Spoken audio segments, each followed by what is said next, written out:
Do you keep a gratitude art journal, or would you like some new, simple, fun prompts? So in today's video, I'll be sharing a really simple mixed media art making practice. And if you'd like to explore this further, I do have an online course linked below as well, but let's dive right in. To create your own gratitude feather, I recommend picking some colors or cardstock that you enjoy. I'm feeling drawn to this purple one here today, and we need to create our feather shape first. In my course, I do have different templates and shapes that you can use. Otherwise, you can just sort of eyeball it as well. That's what I'm doing here, tracing the gratitude feather first before I cut it out. So there's lots of different ways you can create shapes and sizes.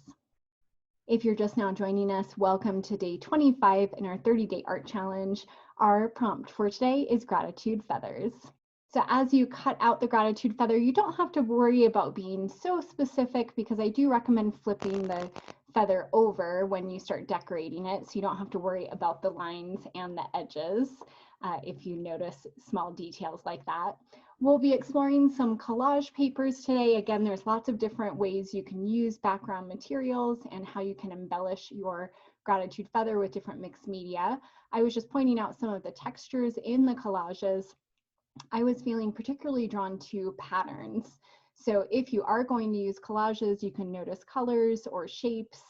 I'm cutting out some flowers here and then starting to glue down on the background.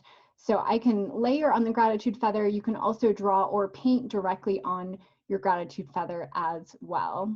So if you are going to be doing collaging at all, I recommend using a bone knife here, or using a hard, firm card to help smooth out the edges. And I like to have a small crease in the gratitude feather so it's not quite as flat.